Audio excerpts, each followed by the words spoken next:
Agnès et des livres, bonjour, je suis ravie, mais alors ravie de vous retrouver pour cette rentrée scolaire du 1er septembre 2020.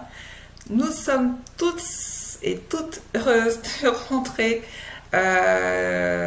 chez nous pour retrouver notre foyer, le travail et les écoles, collèges, lycées pour certains. J'en profite pour vous présenter le dernier tome de la saga intitulée La Passe Miroir. Alors cette saga, donc vous voyez ici le livre 4 intitulé La Passe Miroir. C'est une saga style fantasy qui a été écrite par Christelle Dabos. Le livre a été publié en 2019 par les éditions Gallimard. Le livre fait un total de 565 pages pour un montant de 19,90 €.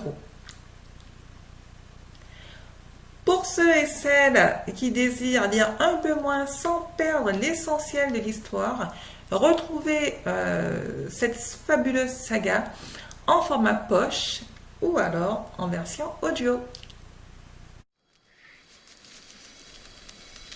Quelques mots sur l'auteur. Christelle Dabos est une écrivaine française.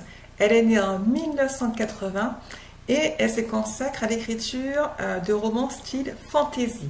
Donc tout ce qui est un peu science-fiction, un peu entre le manga et vous verrez la définition du style fantasy.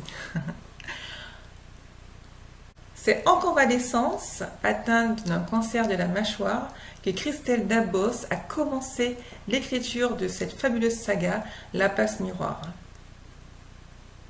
Elle a été récompensée par les éditions Gallimard par un premier prix du roman jeunesse et également un prix de l'imaginaire en 2016.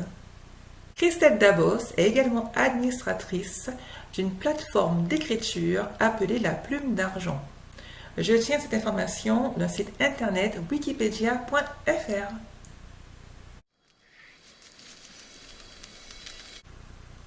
Rubrique ce que j'ai aimé. Alors, ce que j'ai énormément apprécié dans ce livre, c'est de retrouver l'imaginaire toujours florissant, l'imaginaire riche de l'auteur. Nous sommes dans des décors fastueux, des décors plutôt logiques, dirons-nous, mais toujours dans une ambiance style fantasy. Donc ça, j'ai vraiment adoré. Quoi d'autre? J'ai adoré l'histoire qui possède de multiples rebondissements avec dans cette aventure d'Ophélie, donc de l'héroïne, on ne s'ennuie pas, mais alors on ne s'ennuie pas. Il y a toujours des rebondissements qui font que non, on ne s'ennuie pas du tout.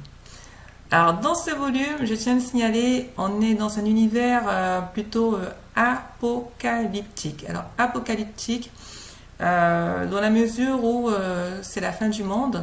Les arches sont des mondes, comme vous le voyez ici, qui sont des mondes à part entière. C'est un peu comme des pays ou des continents, pour ceux qui n'ont pas suivi la saga.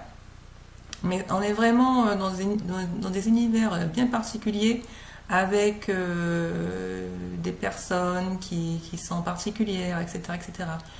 Donc ça, rien que pour tous ces éléments, j'ai adoré ce dernier tome, d'ailleurs, qui clôture la saga La Passe Miroir.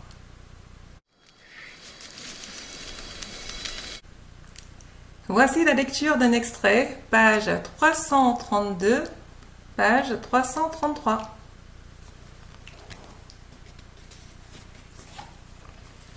Ophélie fut entraînée hors de la chapelle, loin de l'écho, de son écho. Elle se débattit, mais les forces lui manquaient. Elle avait l'impression d'être faite en tissu. Des bras étrangers la contraignaient autant qu'ils la soutenaient. Il lui sembla apercevoir fugacement, au milieu du brouillard jaune des observateurs, le sourire du chevalier et son appareil dentaire. Elle se retrouva, sans trop savoir comment, en train de descendre un escalier, puis un autre encore. On l'avait fait sortir de la nef. Les hommes et les femmes qui l'escortaient lui tendaient des mains mi-pressantes, mi-prévenantes. Chaque contact avec leurs gants suscitait en Ophélie des émotions qui n'étaient pas les siennes. Fébrilité, exaltation, espoir. Elle lisait à nouveau. Après une quantité étourdissante d'escaliers, on l'amena jusqu'à une crypte et on la plongea de force dans l'eau bouillonnante d'un baptistère. Elle fut savonnée, rincée, essuyée, huilée, massée, parfumée, nourrie par une foule anonyme qui se retira ensuite en silence, la laissant nue et hébétée au milieu des mosaïques. Donc voici un extrait, page 332 à 333.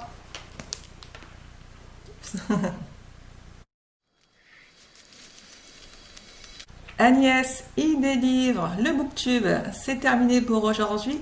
Je suis ravie, mais alors ravie de vous retrouver pour cette vidéo. J'espère que vous avez aimé cette vidéo. Je suis de retour après de superbes vacances à la montagne, bien sûr, dans les Pyrénées. On va se retrouver très bientôt pour de nouvelles lectures, notamment mon livre publié sur Amazon.fr intitulé Je suis un cafard. Nouvellement, une vidéo sera consacrée justement à mon roman. Et je suis en train de terminer également un dernier roman d'ici 15 jours. Il sera terminé et mis en vente également sur Amazon.fr. Donc retrouvez-moi très bientôt encore sur ce booktube, sur ce site youtube.fr, Agnès y délivre.